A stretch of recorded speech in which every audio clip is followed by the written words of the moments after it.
به نام خدا سلام عرض کردم خدمت همه شما عزیزایی که عاشق فوتبال و فوتسال هستید. همینطور که میبینید به بازی تورنمنت فوتسال شهر بنزهایم در کشور آلمان و آخرین بازی فینال که بین تیم توحید و موعود که این دو تا تیم همه حریفای خود را شکست دادن و رسیدند به فینال. حالا بریم ببینیم که کدام تیم میتونه که جام قهرمانی این دوره از تورنمنت را بالای سر ببره.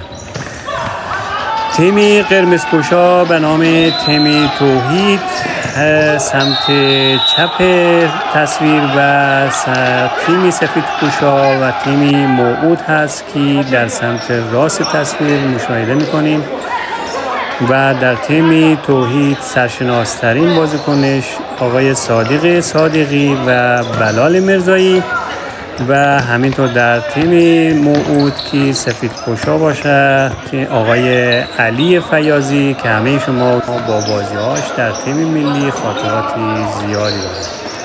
حالا بریم ببینیم که کدام تیم میتونه از این دوره از تورنمنت فوتسال جام قهرمانی را بالای سر ببره. این شما و اینم بازی فینال. امیدوارم که مورد پسند شما قرار بگیره. اگر دوست داشتید که این بازی ها و این تورنمنت ها پخش شود و فیلم گرفته شود برای شما، میتونید که از کانال خودتان حمایت کنید و نظری پیشنهادی اگر داشتید میتونید در قسمت کامنت هم بنویسید.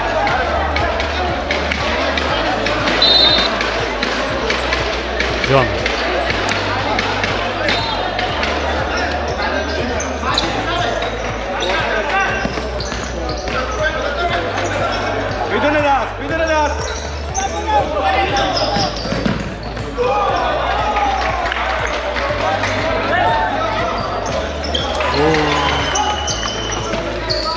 ببخشید جامم واقعا.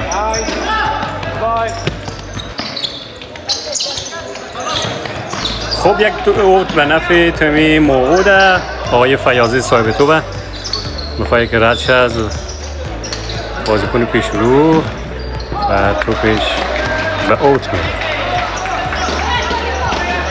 اوت به نفع تیم توحید. از سمت راست زمین بازی رو آغاز میکنن به سمت چپ دروازه‌بان دوباره به وسط پاس به وسط. حالا میخواد رد شه یک فرار به فرصت خوب برای تیم توحید و یک شوت خوب که از بالای دروازه و بیرون میره. بعد دروازه‌بان موعود بازی رو آغاز میکنه به سمت راست. حالا میخواد که رد شه. خطا نیست. بازیکن‌های توحید توپ گرفته در اون شلوغی. حالا تیم موعود پاس به علی فیاضی در وسط. هنوزم فیاضی صاحب توپ بازیکن‌ها را به جلو فرا می‌خوانه و یک گل کاملا زیبا توسط علی فیاضی به ثمر رسید با یک شوت محکمی که سمت دروازه توحید زد و توپ را در زیر طاق دروازه تیم توحید جا داد و 1-0 تیم موعود در فعلا جلو افتاد. چی اتفاق افتاد؟ مثل که تیم توحید هم گل زدن. ما کلا جا موندیم و غافلگیر شدیم. داشتن بازیکنان موعود خوشحالی میکردن که تیم توحید توپو برداشت برد و وارد دروازه کرد. حالا این جنجال من نمیفهمم که واقعا درسته یا درست نیست. دیگه شما خودی میتونید که در قسمت کامل نظر بدین که واقعا قانونی فوتسال چی رقمه. بازیکنان دارن با داور صحبت دارن که چی اتفاق افتاد. هنوز بازیکنان تیم موعود داشتن خوشحالی میکردن، هنوز بر نگشته بودن به زمین خودشان که تیم توحید توپو برداشت برد و وارد دروازه کرد. حالا ببینیم که داورا چی میگن. دارن صحبت منن بازیکن‌ها. بازی هم فعلا متوقفه.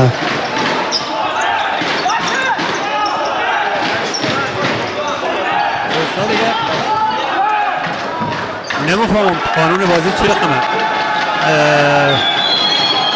موعود گل زد، هنوز شادی میکردن در زمین حریف بودن ولی اونا بازی شروع کردن بردن گل زدن. علی فیاضی بازیکنان رو فرا میخواند، میگه که بازی رو تعطیل کنین، این قانون در فوتسال نیست.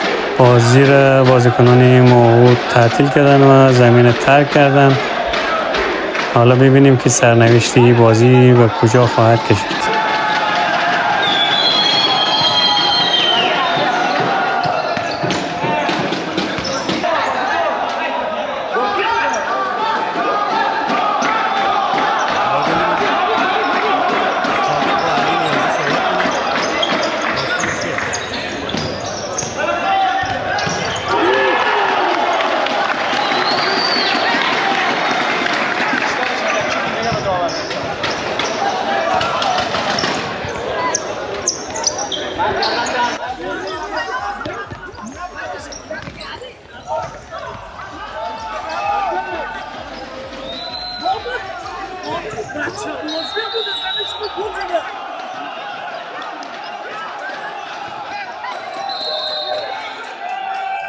بله دوستای عزیز، با صحبت‌های این رقم که مشخص بود با گپ‌های صادقی، دو تا بازیکن سرشناس با هم دیگه صحبت کردن و این مسئله را حل کردن. مثل که بازیکن‌های موعود هم برگشتن به بازی و انشالله که بازی ادامه پیدا میکنه.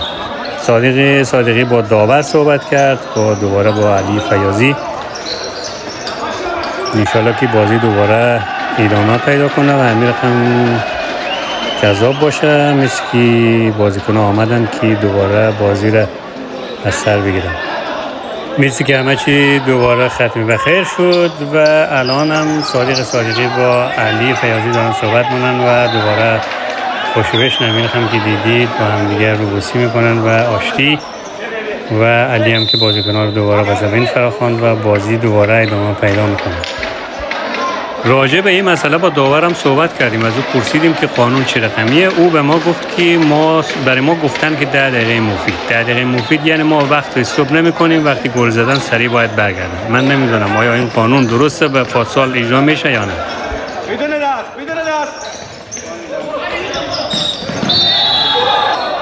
دست. بازم یک جنجال دیگه در اون سمت زمین که نمی‌فهمم راجع به چیه. یک از بازیکن‌ها دوباره درگیر شد با یک از داورا.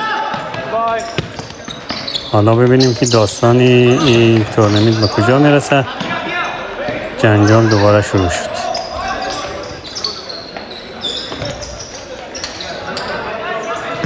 دوستای عزیز دقیقا معلوم نیست که با داور حرفشون شده یا با بازیکن یا با کسی دیگه. اشتباه نشه زمان من داور گفتم.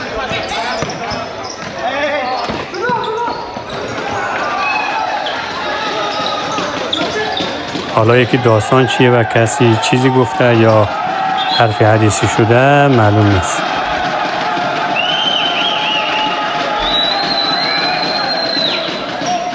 بازیکنان تیمی موعود دوباره جمع شدن با هم دیگه صحبت میکنن.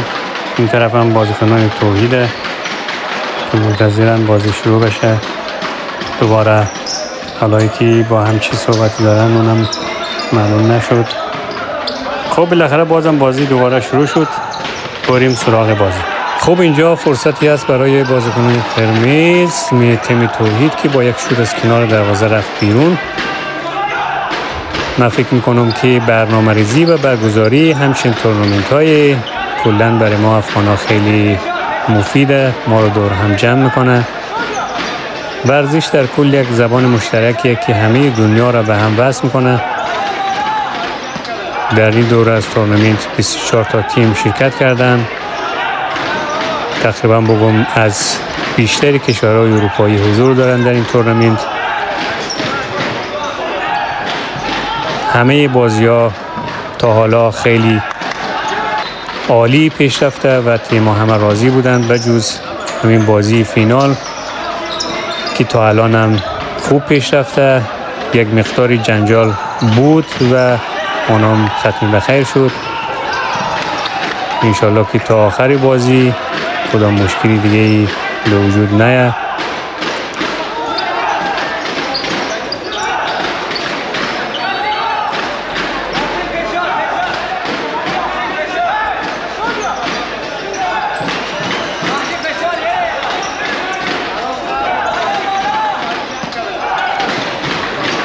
و ما مخصوصا خیلی تشکر میکنیم از باشگاه AFK Bergstraße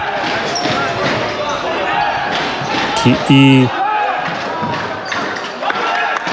تورنمنت را برگزار کرده که از جمله در این تورنمنت هم ما مهمانان آلمانی داشتیم که حضور داشتن، صحبت‌های داشتن و یک صورت خوشه برای ما افغانی‌ها که ما ورزش دوست هستیم و دنبال ورزش.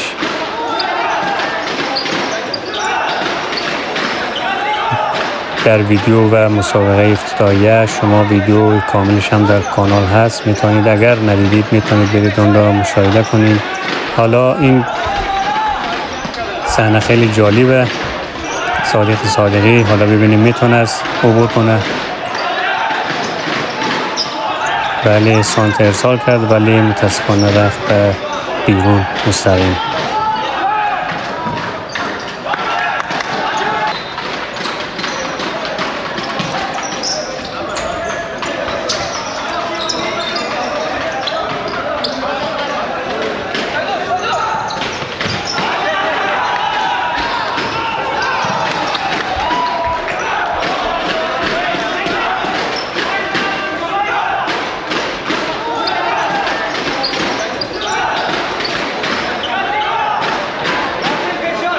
یک فرصت خوبی برای تیم موعود بود که با یک شوت دروازه‌بان دفع کرد و دوباره الان صاحب یک کورنره که مستقیم به دروازه‌بان هم سانت بلند که توپ دوباره برگشت داده شد.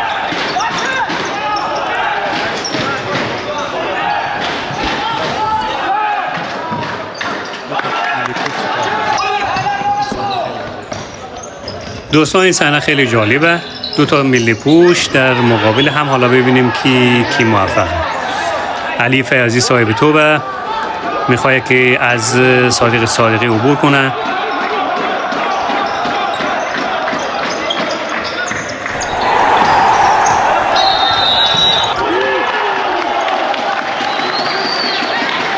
دو بر یک تیم موعود جلو افتاد و یک گل دیگه برای تیم موعود به ثمر رسید.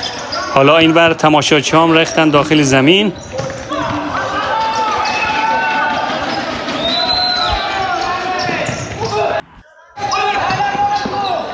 حالا صحبت‌های مسئول برگزاری از این تورنمنت که به تماشاچیان گوشزد میکنه که داخل زمین نیاین و بازی دوباره از سر گرفته شد. تا اینجای کار 2 بر 1 به نفع تیم موعوده و حالا صادق صادقی که روش خطا میشه. یک خطا به نفع تیم توحید. صادق صادقی برای بلال مرزایی شماره 4. این بازیکن شماره 4 بلال مرزایی هم به تیم ملی دعوت شده که در لیگ اول آلمان در هامبورگ اگر اشتباه نکنم توپ میزنه. بازیکن فوق العاده توانمنده.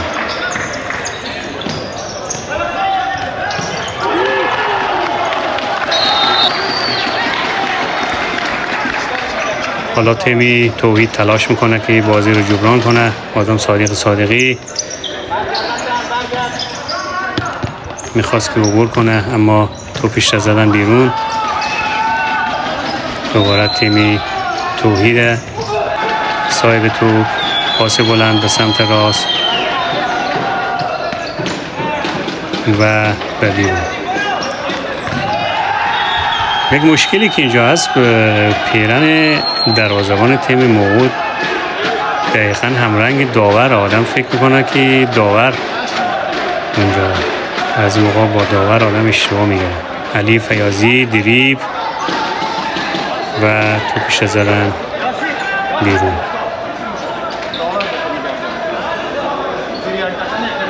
کورنر برای تیم موعود. و یک ضد حمله برای تیم توحید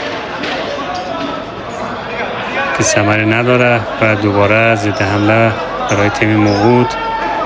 پاس به سمت چپ، به سمت راست، فرصت و توی دروازه. 3-1 تیم موعود جلو افتاد. برعکس تیم توحید داشت حمله میکرد که با یک حمله غافل کننده تیم موعود دوباره به گل رسید. فکر کنم که بیشتر تماشاگرها هم طرفدار تیم موعود. حالا بلال مرزایی صاحب توپ، ببینیم که چی کار میکنه.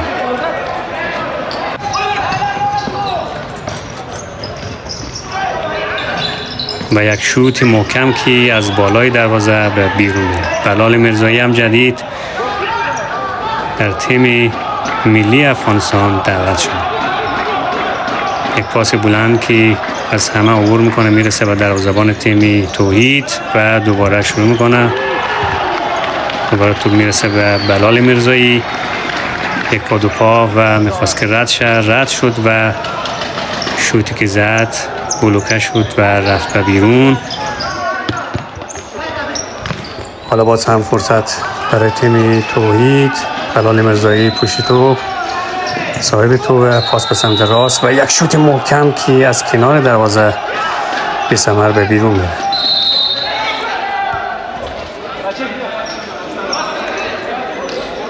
پرتاب بلند از دروازه‌بان تیم موعود که اینور با خیلی راحت توپ داخلی دروازه میره. اشتباه محض از دروازه‌بان تیم توحید. پرتاب بلند از دروازه‌بان بود که نتونست توپ استاپ بکنه و از دستش در رفت داخلی دروازه. و حالا دروازه‌بان تیم توحید هم پیش کشیده برای جبران. فکر نکنم دیگه وقت کافی برای جبران باشه. دیگه ما کم کم باید تیم موعود قهرمان این دوره از تورنمنت بدانیم.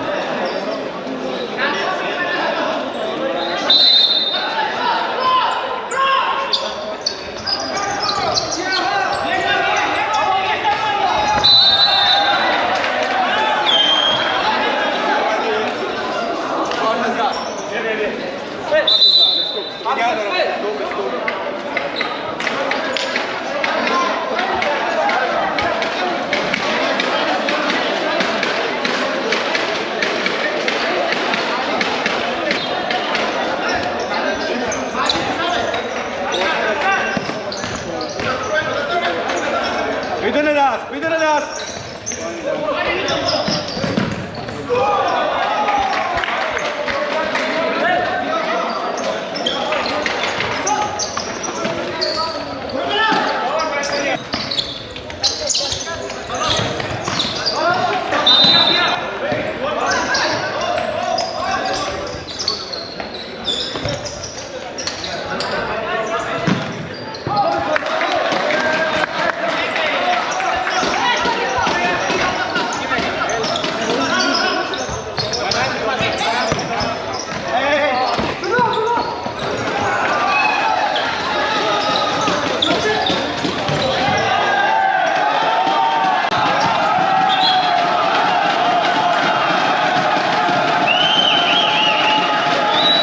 یک توپ رو بایی خوب از علی فیاضی که توپ رو از صادق صادقی گرفت، چرخید و توی دروازه. علی فیاضی اینجا دبل میکنه، خیلی راحت از صادق صادقی توپ گرفت و با یک چرخش توپ را وارد دروازه کرد. علی فیاضی بازیکن اسبق تیم ملی افغانستان نقش خیلی مهمی را در این بازی داشت. 2 تا گل به ثمر رسانده تا حالا و بلال مرزایی یک شوت که بی ثمر به بیرون رفت. و حالا این ور یک شوت محکم که دروازه‌بان راهی کورنر میکنه، یک کورنر به نفع تیم موعود. این ور که توپ مستقیم به بیرون میره. حالا تیم موعود از سمت چپ بازی رو آغاز میکنه. این بر که بی هدف توپش میره به بیرون و به بازیکن خودی نمیرسه و حالا تو دست تیم موعود، تیم توحید. بلال مرزایی که قصد داره از بازیکن پیش روش عبور کنه، تلاش، بازیکنی خوش استایل، خوش تکنیک و جسوری را نشان داره بلال مرزایی. حالا دوباره تیم موعود، یک حمله، یک چیپ که به سینه دروازه‌بان برخورد میکنه، راهی کورنر میشه، کورنر و یک شوتی دیگه که دروازه‌بان توپ میگیره.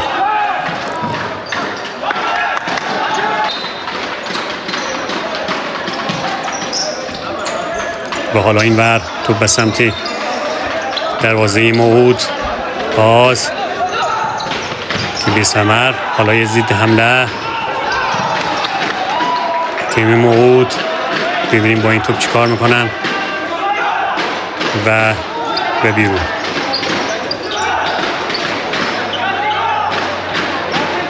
تیم توحید دوباره بازی رو آغاز میکنه. بلال مرزایی که روش فکر کنم خطا بود. حالا یه خطا به سود تیم توحید، پاس به عقب، پسانت بلند که از کنار دروازه به بیرون میره. حالا یک پرتابی بلند از دروازه‌بان تیم موعود به سمت چپ. حالا ببینید با این توپ چیکار میکنن که به حاصل به بیرون میره. به یک کورنر حاصل این تلاشه. پاس بلند به عقب، حالا توپ از دست میده. حالا یه فرصت خوب برای تیم توحید و یک شوت محکم که از بالای دروازه راهی بیرون شد. حالا یک پرتاب بلند از دروازه‌بان تیم موعود. حالا ببینیم با این توپ چیکار میکنن. فرصت خوبیه و سوت پایان بازی به صدا درآمد و تیم موعود موفق شد 5-1 پیروزی این دوره از فینال تورنمنت جام فوتسال در بنسهایم آلمان بشه. تبریک میگم به تیم موعود و اینم تماشاچی‌ها که واقعا سنگ تمام گذاشتن، تیم موعود را تا آخر تشویق کردن. تشکر از شما بیننده‌های عزیز که تا آخر این ویدیو با ما همراه بودید. اگر برای بهتر شدن این کانال، اگر دوست داشتید که ویدیوهای بیشتری از جشن‌های فرهنگی، ورزشی و همینطور اتفاقات در آلمان پخش شود و دوست داریم که شما ما را تشویق کنین و با کامنت های و لایکتون به ما انرژی بدین. تشکر. حالا بریم سراغ جوایز این دور از تورنمنت. بلال فیاضی دوست نداشت که با خوشحالی بازیکن‌ها سهیم باشه. خب بازیکنی تیم ملی بوده. این جور از تورنمنت ها برای او خیلی مهم نیست. بچه‌ها خسته نباشید، خسته نباشید. قشنگ بازی کن. خسته نباشید.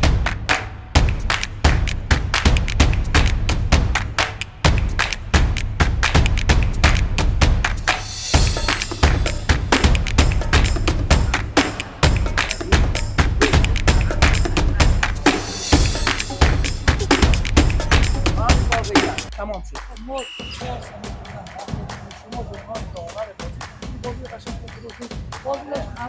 اول به من اینطوری گفتم، اگر به من بود من اصلا سوپ من گفتم اول همه باید بیاد، ولی بعد وقتم نگه داریم. شما به عنوان یک کارمند ببین ما مزخرف شما نشون بدید، اما خودتون بذار حالا چیزی من بشم. مشکل اینه که ما نصف قانونی نصف غیر قانونی بازیان تورنمنت ها رو اجرا می‌کنیم. درسته؟ اوکی، همه بازی اوکی. یا باید همش همینجوری غیر قانونی باشه یا همش قانونی باشه. نه قانونی که ما خودمون برای تورنمنت بذاریم، قانونی که تو کتاب داوری نوشته شده. پسر دارید. چند سال. این 7 ساله اینجوری واقعا بازی نمی‌کنه. ما گل گرفتیم. نه. میگم آقا من میفهمم.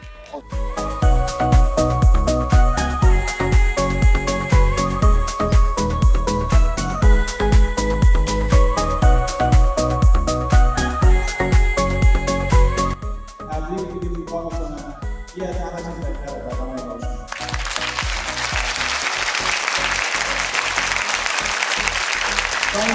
خیلی هم از ستاره همچنان داوران هستن. خدایش اتفاقی بهترین بازیکن بهترین دروازه‌بان ما به آقای محمودی نمی‌رسند. دیگه به ما خاطر ما با کمک داورا و کمک داوری ما را تمرین می‌کنیم. فقط اول از داورا میگیم داورا رو کنیم بهتر. داورای عزیز با اتفاق داورای عزیز در بخش داوری این دور از تورنمنت واقعا داوری مشکلی نداشت. همه بازی ها خیلی منصفانه داوری شد و داورا وظایفی که داشتن واقعا به خوبی به نوع احسنش پیش بردن. خسته نباشید میگم خدمت همه داورای عزیز. همونطور که با همه تیم‌ها و بازیکن‌ها که صحبت کردیم همه راضی بودن بجز داوری فینال که اونم گفتن که آقا ما برای ما گفته بودن که چجوری قضاوت کنیم و یک سری مشکلات هایی که به وجود آمد که الحمدلله اونم به ختم بخیر شد. عکس یادگاری. و حالا رسیدیم در بخش بهترین دروازه‌بان یاسین از تیم موعود انتخاب شد که جوایزش را هم دریافت کرد و فریدون هم به عنوان بهترین گلزن این دوره از تورنمنت انتخاب شد از تیم توحید که بیشترین گلی زده را در این دوره از تورنمنت او داشت که بهش تبریک میگیم.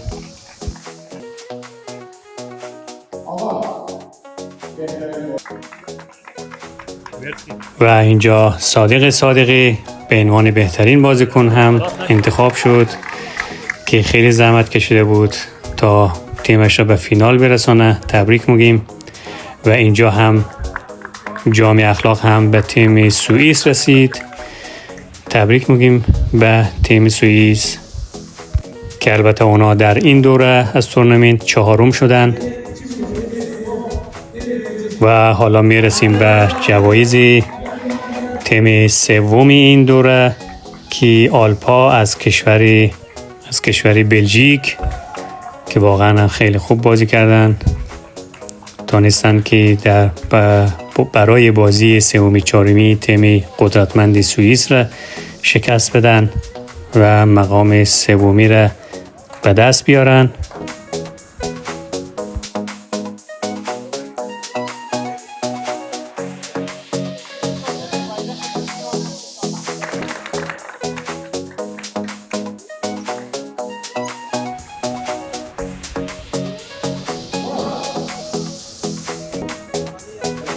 اینجا هم عکس یادگاری که منم برای تیم آلپا بچهای بلژیک تبریک میگیم این سومی را. و حالا اینجا هم میرسیم به جوایز تیم توحید که دوم این دوره از تورنمنت شدن. به اونا هم تبریک میگیم. این مقام نایب قهرمانی را جا داره که تشکری کنیم از همه چهره های سرشناسی فوتبال و فوتسال افغانستان که جذابیتی فوق‌العاده داده بود به این دوره از تورنمنت. ستاره های چون صادق صادقی و علی فیاضی میله‌پوشان سابق فوتسال افغانستان و همچنین بلال مرزایی و علی سینا اسلمی بازیکنان افغان شاغل در بوندسلیگای فوتسال آلمان و همچنین نعمانی ولیزاده و فرشید حیدری ملی پوشان اسبق تیم ملی فوتبال افغانستان که در قالب تیم‌های مختلف به میدان رفتند. اینجا هم قاب قشنگی از چهره‌های سرشناس فوتسال افغانستان که شما بیننده هستین تبریک باشه دومی براتون. که با هم خوشوبشی میکنن تبریک. و به هم دیگه تبریک میگن. و حالا هم میرسیم به تیم قهرمان، تیم موعود که قهرمان این دوره از تورنمنت شدن و منم از صمیم قلب به تیم موعود و بازیکنانش تبریک میگیم.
امیدوارم که بازی ها لذت برده باشید. خدا شد بازی در آخر سر کم جنجال شد. خیلی دیگه میشه دیگه اصلا داستان همیشه فینال جنجالا رو داره. داستان‌های تورنمنت ما درسته. موفق باشید. خیلی خوشحال شدم شما رو دیدم. یک مزد خیلی فضا شما ما که خیلی خوب لذت بردم از بازی‌ها. تیم‌های خیلی قوی بودن این دفعه این دوره از تورنمنت. بعد انشالله به خوبی و خوشی تمام شد دیگه. تیم موعود هم قهرمان از این تورنمنت شد. آره. ما سلامت باشید، زنده باشید. ما که لذت بردیم. تورنمنت خوب بود، خوب برگزار شد. خوب همیشه کم و کاسه وجود داره ولی در کل تورنمنت عالی بود. تیم‌ها راضی بودن و واقعا تیمایی که حقشون بود از نظر خودم شخصا آمدن فینال و فینال هم چه فینال جالبی. دو تا تیم از آلمان مقابل هم قرار گرفتن و تیم بلژیم سوم شد و تیم سوئیس چهارم شد. دیگه خوشحالیم که امروز تورنمنت با موفقیت با کمک و همکاری دوستا به پایان رسید و ان شاء الله بتونیم تورنمنت های بعدی بهتر برگزار کنیم. آره تورنمنت خوب بود. بین 24 تا تیم برگزار شده بود در یک روز. برگزاری تورنمنت بین 24 تا تیم در یک سالن کار خیلی سختیه ولی ما تونستیم خیلی با برنامه‌ریزی خوب کار انجام بدیم. از افتتاحیه تا الان خوب بود و امیدوارم که حالا دیگه روزهای بعدم میشنیم. امیدوارم که همه تیم‌ها از تورنمنت راضی بوده باشن. سلامت باشین. تشکر از شما.